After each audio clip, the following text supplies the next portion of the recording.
Welcome to Red and April Off-Grid. On this channel, we are sharing our DIY off-grid home build. It's been a busy week. Red finished most of the interior wiring, put in some vents and fans, and installed the interior propane lines. I'll be showing you that, and I'll let Red explain more about the process.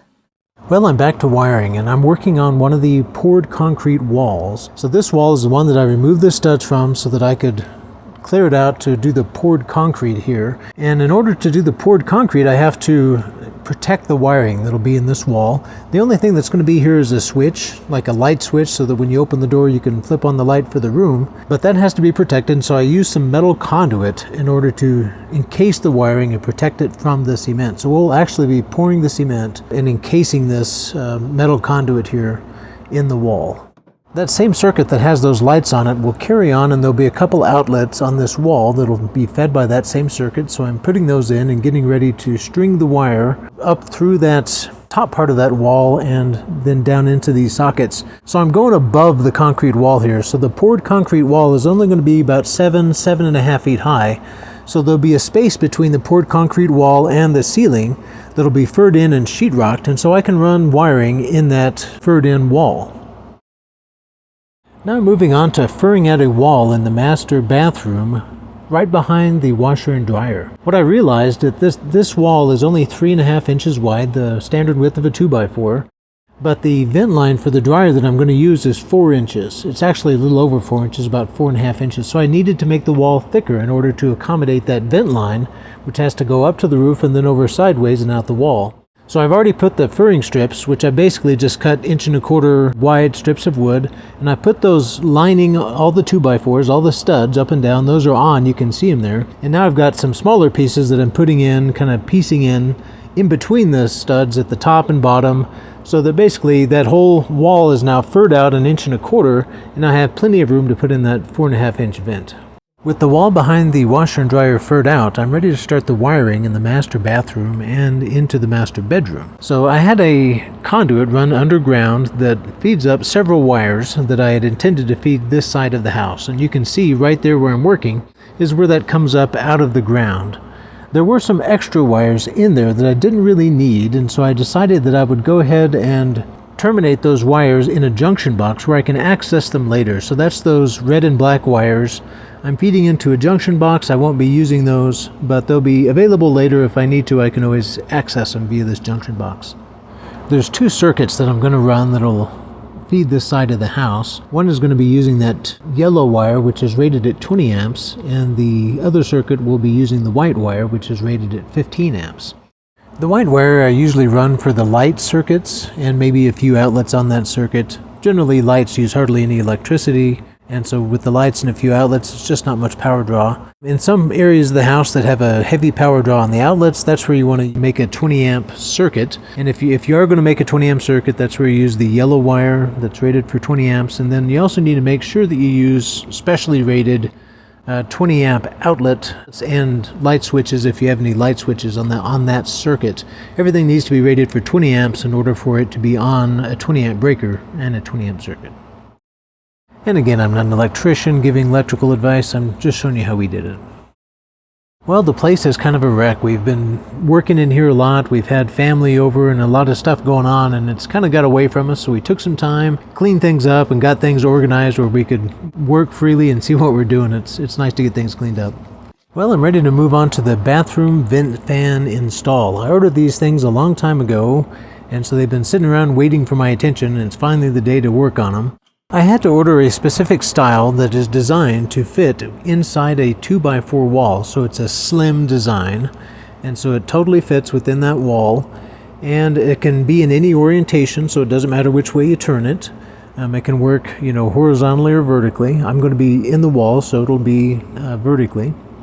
And I'm going to take it over and install it here. It fits between 2 studs, and it has an exhaust that's a 4-inch oval exhaust. I guess the oval is because it's that slimline design, and I had to figure out a way to make that exhaust connect.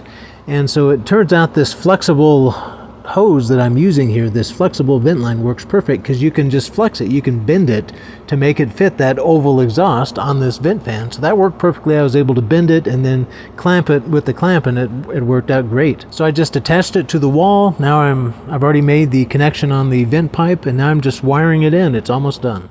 I actually installed 2 of these, one in each bathroom. They'll be switch operated and they're really quiet.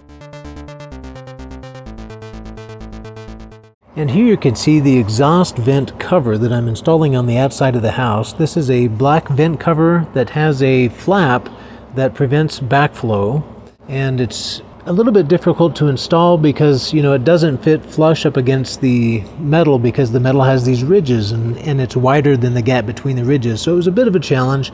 I ended up having to cut some pieces of wood to fit precisely in between those metal ridges, follow the contour. And then I painted those black so they didn't stand out, and silicone those in place underneath this vent cover, and then just screwed the vent cover on over all of that and ended up looking pretty good.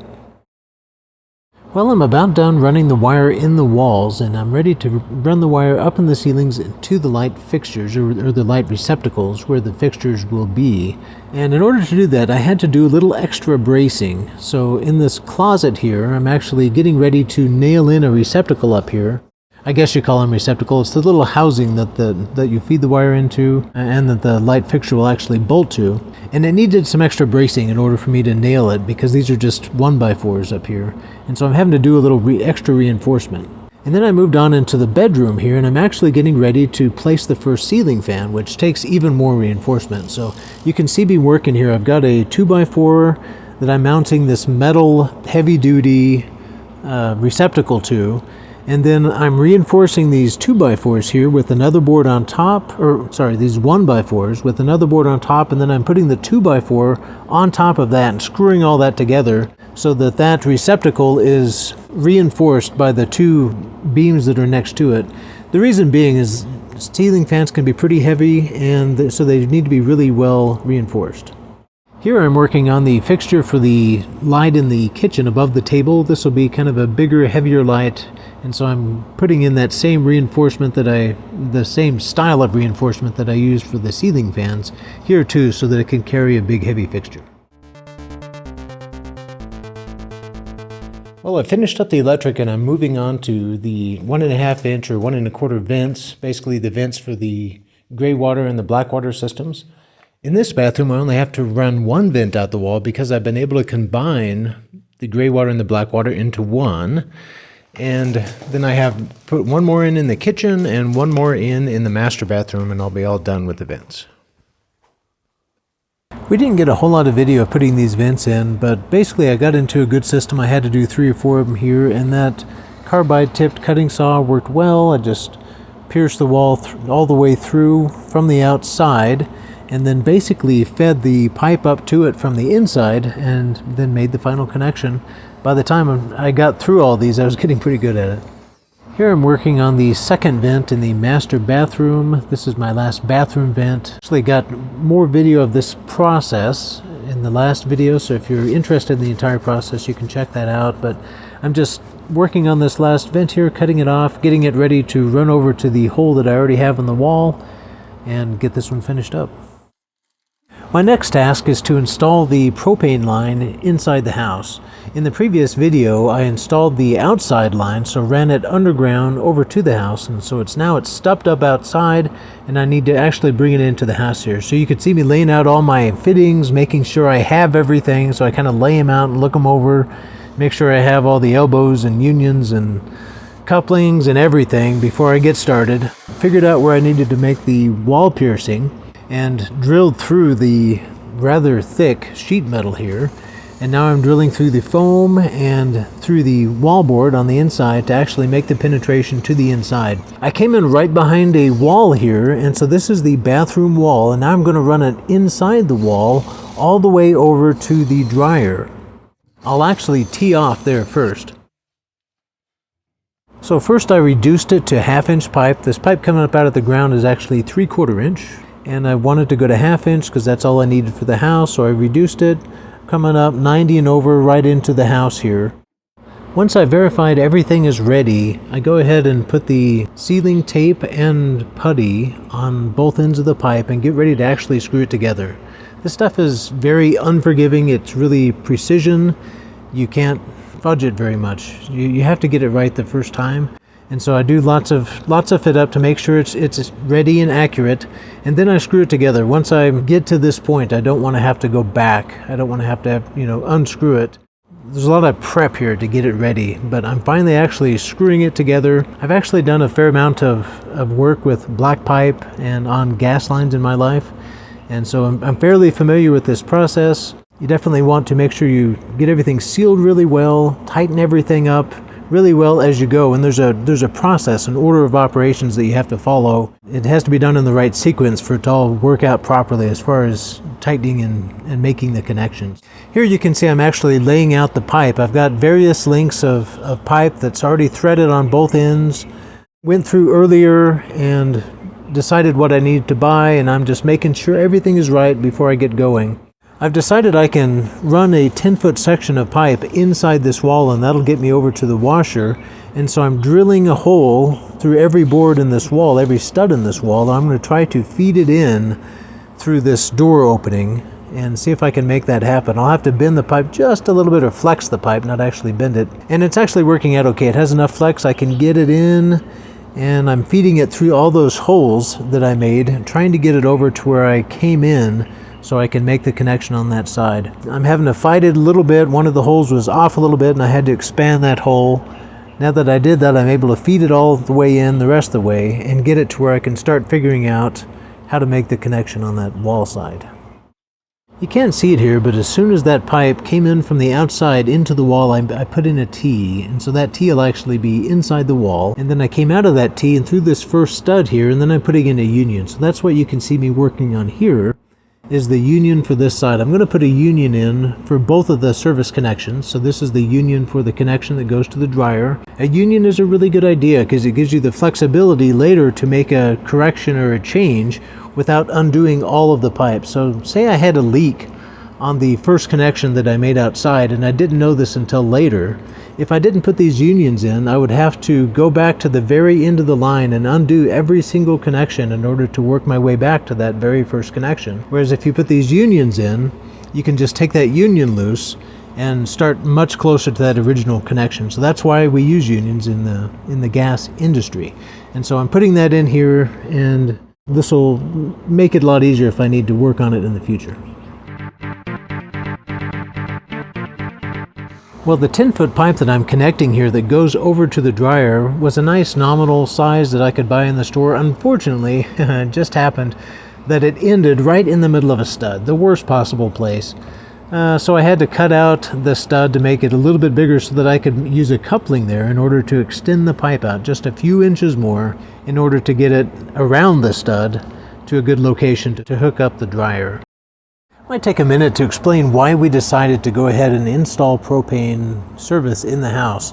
It wasn't in our original plans. We'd originally wanted to have an all-electric house, all on solar. But after a lot of thought about it, we decided to go ahead and add it. And the reason is mostly because the stove and the dryer use an enormous amount of electricity. We could live without the dryer, and in fact, in the future, April will probably air dry the clothes most of the time.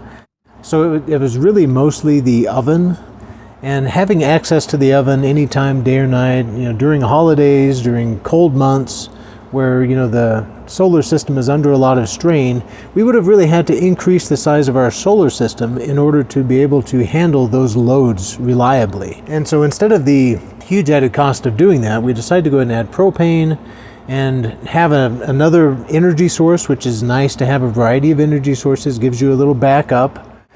So that was a nice thing. And we really won't be using the propane that much. We'll rarely be using it in the dryer. That'll just be occasional usage.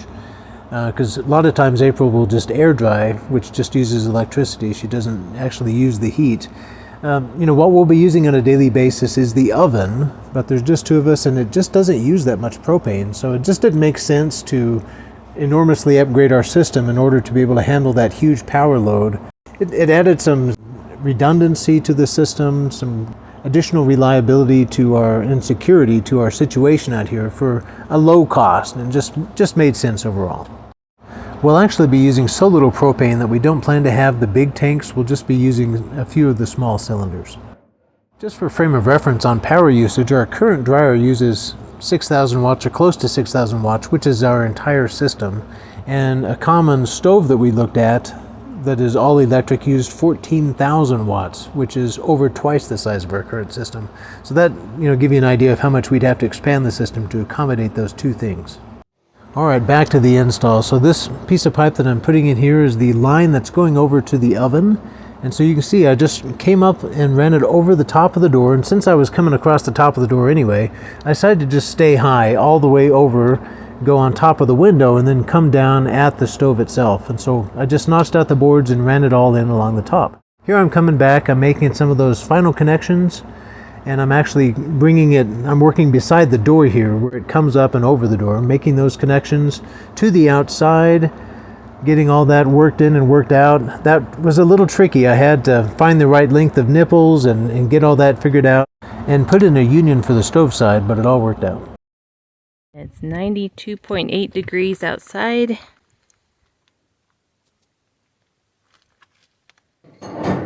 And 76 degrees in the house. We took a little break from our build to help our son out with his Hyper Adobe home build. He's to the point where he needs to have a front door frame in place for him to continue making his walls. And so in order to do that, he just needed the rough frame that he can put in and start building up to it. So he needed a really heavy-duty, waterproof, insect-proof frame. So I got some treated lumber and made a good heavy-duty frame. This is 8-inch lumber, and then reinforced it with some board so it wouldn't rack. And here we are out at his place installing it. You can see he's got a couple of courses down already, and we're putting this door in so that he can continue going up with those wall courses.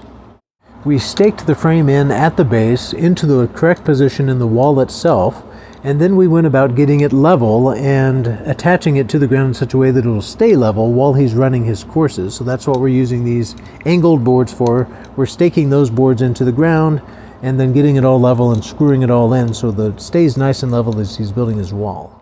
We also made some nail board strips to attach the Hyper Adobe bags to the door frame.